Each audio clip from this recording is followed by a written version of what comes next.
We got a 2010 Ford F-150, came in on the hook. They gave me the symptoms and I said it sounds like a bad starter. They were like, well, we're gonna try replacing the battery. I told her, well, probably not gonna fix it. So they went ahead and replaced the battery, called me about an hour later saying, yep, the battery did not fix it.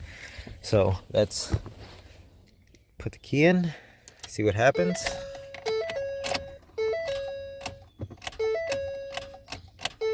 Nothing. I could hear what sounds like the starter solenoid clicking.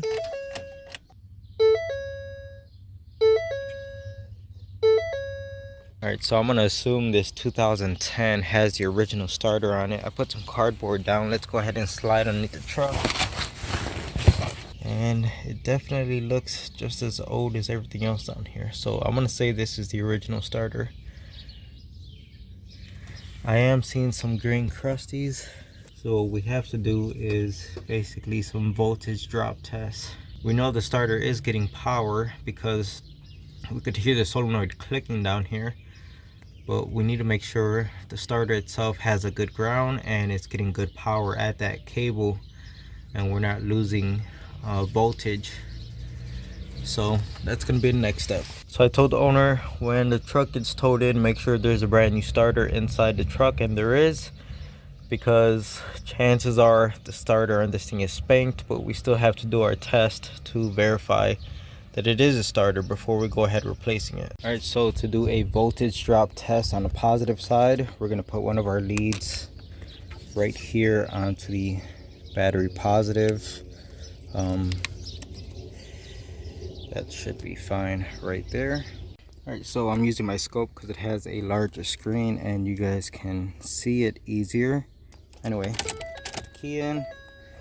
Under cranking, let's see what the voltage shows on channel A.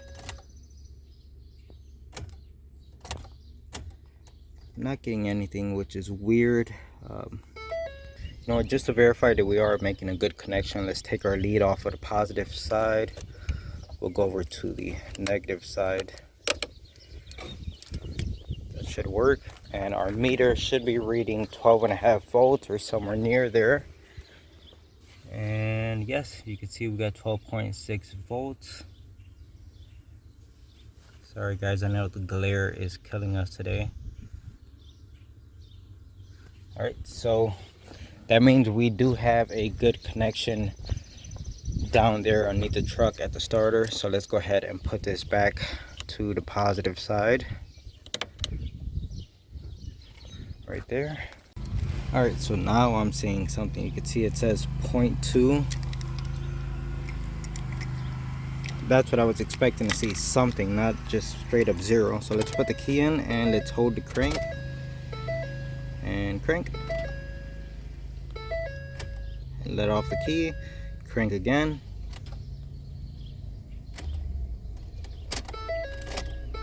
crank again, and nothing, guys. It's not changing. All right, so we're not seeing any crazy voltage drop on the power side. So let's go ahead and do the same test on the ground side. I'm just gonna move the battery lead. We'll go ahead and move this lead onto the ground side. Just sucks when you can't get like a good, like a good bite. That seems like it'll work right there. Let's go underneath the truck. All right, so underneath the truck, what I find interesting is I know that the block is grounded or should be grounded. And usually that's just how they ground out starters, but you can see the starter has its own like dedicated ground. I don't know, maybe this is the main grounding strap for the entire engine, and it goes right there on that stud. You can see it. So let's take our clamp off of the positive side, and we're gonna put it this time right on that ground stud. Let's see if that works. All right, so back in the truck, we're at 0.2 again. I don't know, man, these numbers seem kind of wonky to me. Let's go ahead and crank, and absolutely no change at all. 0.2. I don't know, man. I don't like these numbers, because you know, on an old truck like this, I expect some sort of a voltage drop. Let's go back underneath the truck to the starter and verify that the S terminal is getting power whenever the key is being cranked. So back underneath the truck again, and so we know this heavy duty gauge right here is the main power feed to the starter. So I'm going to go ahead and assume that this wire next to it is going to be our S terminal. This is the one that gets power only when the key is being cranked. So let's put our lead. I took the lead off of the negative side of the battery, and let's go ahead and put it right here on this little brown stud. Our other lead is still grounded right here on the starter, so we shouldn't have any voltage here until I go cranking the key. Then we should see 12 volts. Right, so hopefully you guys can see right there. I can't really get on the stud. There isn't much meat to bite onto, so I am on the nut. Let's see if we at least have power making it this far. All right, so again, you see 0.2. Yeah, I'm not liking that number, guys. All right, crank, and -3 while cranking, and look, the number finally changed, 0.5. All right, let me go ahead and move my leads around and make sure we are making a good connection, because we should have 12 volts on that wire. I went ahead and moved my leads around. See, now it's reading 0.1. Let's crank. That's not good. All right. You know what? Let's get the power probe and let's put power directly to that S terminal. If we could supply good power to the S terminal and the engine starts to crank over, then guys, this is not a starter issue. So I pulled out the new starter just to show you guys. So this is where our main power feed goes to the starter, right from the battery. And this is a little post right here, this S terminal that only gets power while cranking. So this is the one we're measuring at, that we're not getting our 12 volts. So let's go get the power probe. I got my power probe connected at the battery, and my black lead is still connected to the S terminal on the starter. So if we apply power here, this is going to be tricky with one hand free. All right, so let's go ahead and try to bump the starter.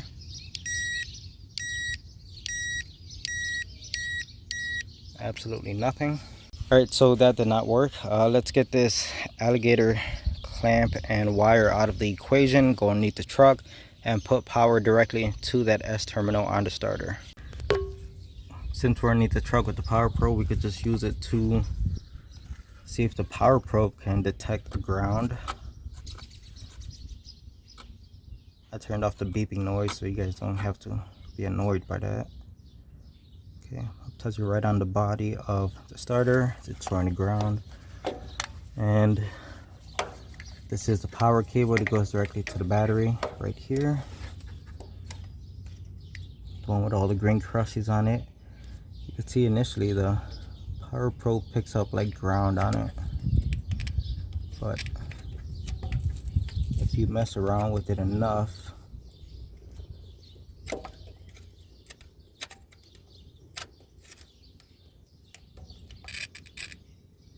there goes our 12.3 volts. All right, so now I'm on the S terminal. I'm not on actual stud because I can't seem to get any type of continuity on there, so I'm just right on the cable itself. Let's put power to it. Nothing, but I can hear and almost feel that starter solenoid.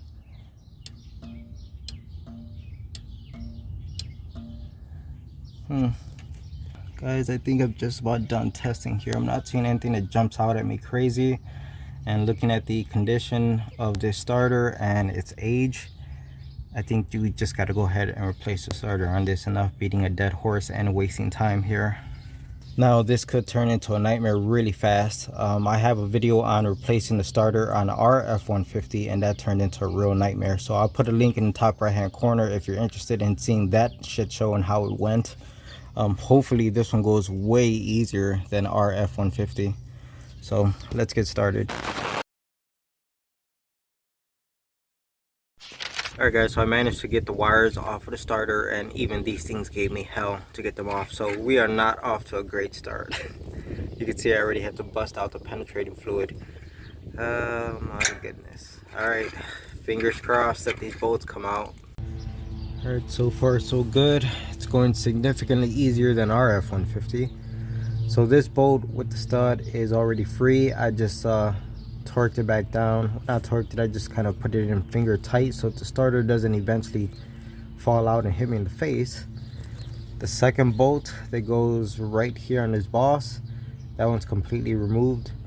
Now all I have to do is the one that's all the way on top, which is a nightmare to get to, especially considering that you only have limited space in here and you only get like 2 clicks out of a ratchet, so it's a very slow process.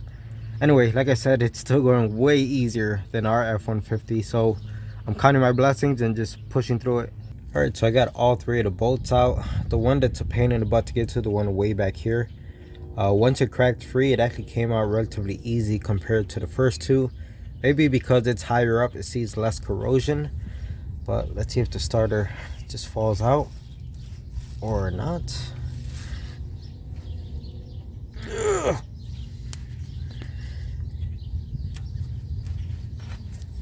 Nope, might have to get a hammer. These things tend to be rusted on here pretty good. Yeah, it doesn't want to budge at all. So let me get a hammer and whack this thing out of here. As you can see, I got the starter out. I did not need a hammer. All I simply had to do was put down my purse and try harder. So fell right out. You can see the real condition of this bad boy. Got the 3 bolts right here. Cleaned up the corrosion that was on them. And these get slathered with anti-seize. I don't normally put anti-seize on bolts, but with these starters, guys, no, just put anti-seize on them and make sure you torque them down properly. The next time this starter has to get replaced, and let's be realistic, it's getting a maybe Advanced Auto Parts or AutoZone starter on it, so you know it's gonna fail sometime soon. So at least the next time, the next starter is gonna come out pretty easy. Alright guys, so new starter is installed and all of the wires are Alright guys, so new starter is completely installed. All the wires are reconnected. Let's go up top and reconnect the battery. And the battery is reconnected, as you can see. I don't know guys, is it me or does this battery look a little bit too small for this F-150? I have no idea. The cavity where the battery sits looks like there's plenty of space on both sides. And I'm pretty sure our F-150 has a bigger battery than this. Anyways, that's not a concern right now. The battery is reconnected. If everything is right in the world, it should start. Moment of truth.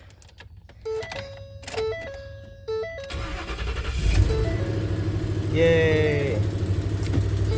Alright, shut her down. We'll try again.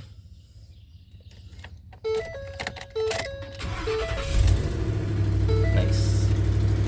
It's got that classic Ford Thunder. Our F-150 is starting to well, not starting to, it already has the dreaded manifold leak. Sounds just like this one, sounds like crap. Anyways, I'm not gonna fix it. So that's gonna be it guys. As you can see, the starter was the issue and this truck is fixed. Came in on a tow truck and now I could drive away all by itself. Anyway, so that's gonna be it for this short video. I hope you enjoyed it, and like always, thanks for watching.